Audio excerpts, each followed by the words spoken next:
नमस्कार दोस्तों, आज हम सीखेंगे सिंपल फ्यूचर टेंस यानी सादा भविष्य काल के बारे में। पिछले वीडियो में हमने सिंपल प्रेजेंट टेंस और सिंपल पास्ट टेंस के बारे में सीखा था। सिंपल प्रेजेंट टेंस में क्रियापद का V1 यानी मूल रूप को याद रखना होता है और सिंपल पास्ट टेंस में V2 यानी क्रियापद के भूतकाल के रूप को याद रखना होता है। और आज हम जो सीखने जाने वाले हैं सिंपल फ्यूचर टेंस यानी कि सादा भविष्य काल। तो सादा भविष्य काल में भी हमें V1 यानी क्रियापद के बिना टू वाला मूल रूप को याद रखना होगा। तो नियम देखते हैं सिंपल फ्यूचर टेंस के।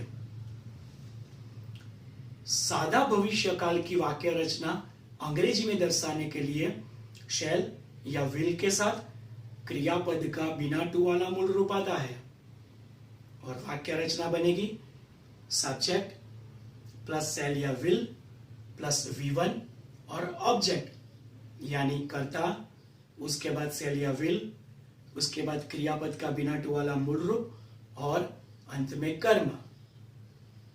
जब हिंदी भाषा में आएंगे, जाएंगे, खाएंगे, पिएंगे, नाचेंगे आदि क्रियापद आते हैं तो उसे अंग्रेजी में दर्शाने के लिए सिंपल फ्यूचर टेंस यानी सादा भविष्य काल का उपयोग होता है। भविष्य में होने वाली क्रिया, भविष्य में होने वाली मतलब अभी हुई नहीं है, ऐसी भविष्य में होने वाली क्रिया दर्शाने के लिए सिंपल फ्यूचर टेंस यानी सादा भविष्य काल का उपयोग होता है। दोस्तों, हमने देखा कि कर्ता के बाद शैल या विल, अब शैल किसके साथ और विल किसके साथ, उसका भी एक नियम है। तो वो नियम देखते हैं। आई और वी के साथ शैल और बाकी के कर्ता के साथ विल का उपयोग होता है। लेकिन दोस्तों, अभी हम किसी भी कर्ता के साथ विल का उपयोग कर सकते हैं। किसी को धमकी देनी हो तो उसमें भी आई और वी के साथ विल का उपयोग कर सकते हैं। जैसे I will kill you, I will punish you. In short, किसी भी कर्ता के साथ सिंपल फ्यूचर टेंस में हम विल का उपयोग कर सकते हैं और साथ में V1 यानी क्रियापद के मूल रूप को याद रखना है। तो दोस्तों, सिंपल फ्यूचर टेंस के नियम में आगे बढ़ते हैं नकारात्मक वाक्य नेगेटिव सेंटेंस में। नकार वाक्य बनाने के लिए शैल या विल के साथ नॉट का उपयोग होता है और साथ में V1 क्रियापद का मूल रूप। तो नकार वाक्य की वाक्य रचना ऐसे बनेगी सब्जेक्ट प्लस शैल या will plus not plus V1 plus object, मतलब कर्ता, उसके बाद शैल या विल, उसके बाद नॉट प्लस क्रियापद का बिना टू वाला मूल रूप और अंत में कर्म आएगा। सिंपल फ्यूचर टेंस के वाक्य को अगर प्रश्न वाक्य में बताते हैं तो इसकी वाक्य रचना ऐसे होगी शैल या विल वाक्य के शुरू में आएंगे और साथ में क्रियापद का V1 बिना टू वाला मूल रूप। तो इसकी वाक्य रचना देखते हैं शैल या विल, उसके बाद सब्जेक्ट, फिर V1 और अंत में ऑब्जेक्ट यानी शैल या विल प्लस कर्ता, उसके बाद क्रियापद का बिना टू वाला मूल रूप और अंत में कर्म।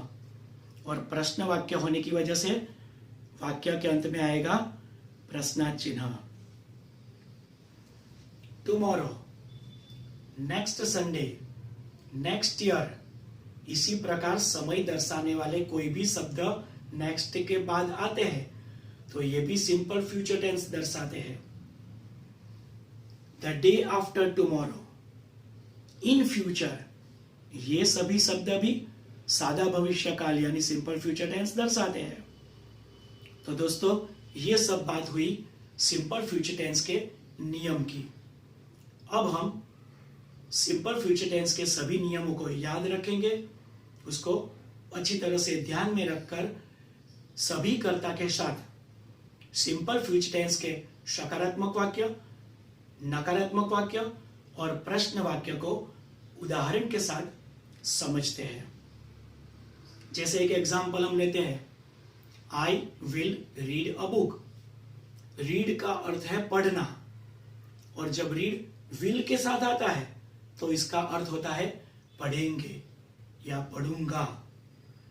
एक एग्जांपल है, आई विल रीड अ बुक, तो मैं किताब पढ़ूंगा।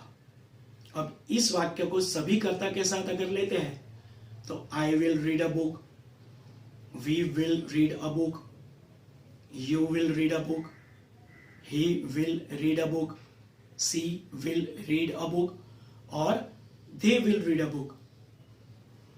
इन सभी वाक्य को अगर नकारात्मक वाक्य में लेंगे तो शैल या विल के बाद नॉट आएगा, तो वाक्य ऐसे बनेगा, I will not read a book, we will not read a book, you will not read a book, he will not read a book, she will not read a book और they will not read a book. अब हम इन सभी वाक्य को प्रश्न वाक्य में देखेंगे। तो वाक्य होगा, will I read a book, will we read a book, will you read a book, will he read a book, will she read a book और will they read a book. तो दोस्तों ये सब बात हुई सिंपल फ्यूचर टेंस की। Simple future tense में और एक शब्द का उपयोग होता है और वह है going to.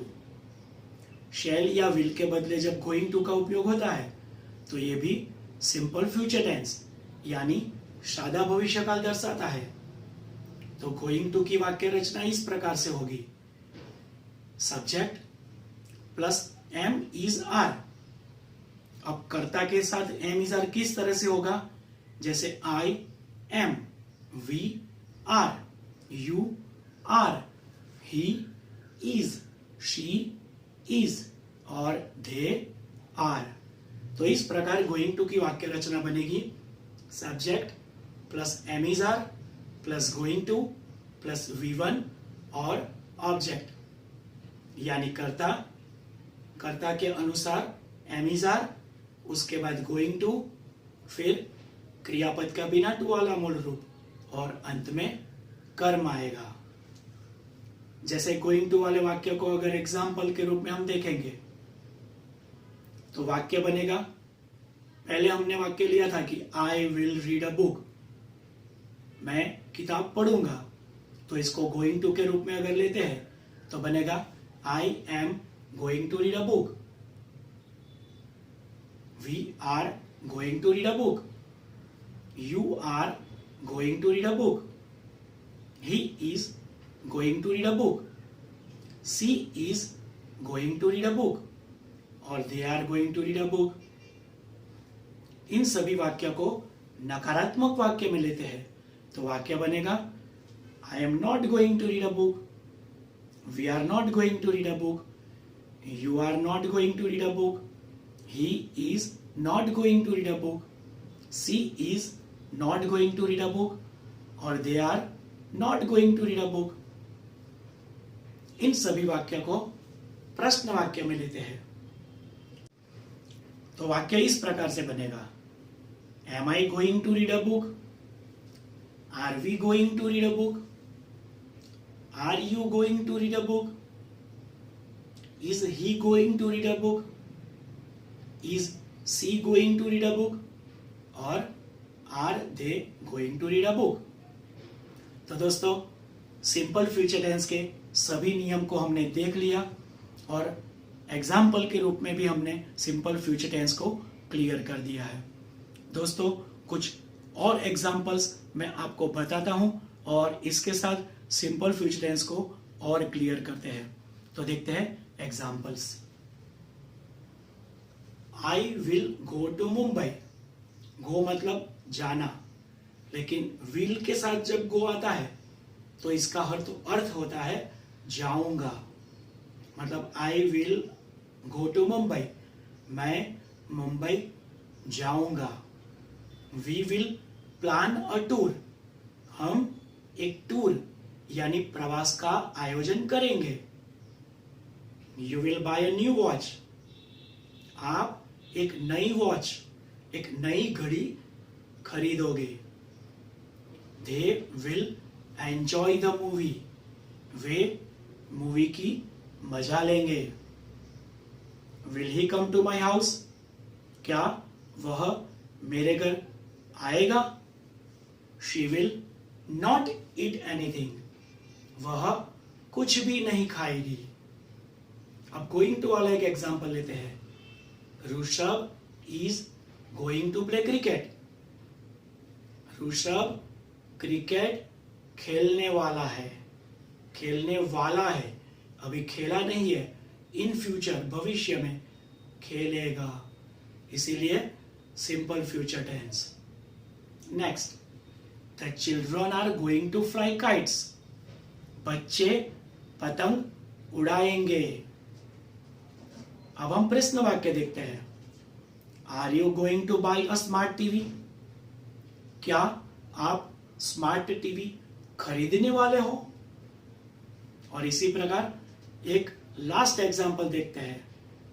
We will complete the homework, हम होमवर्क पूरा करेंगे।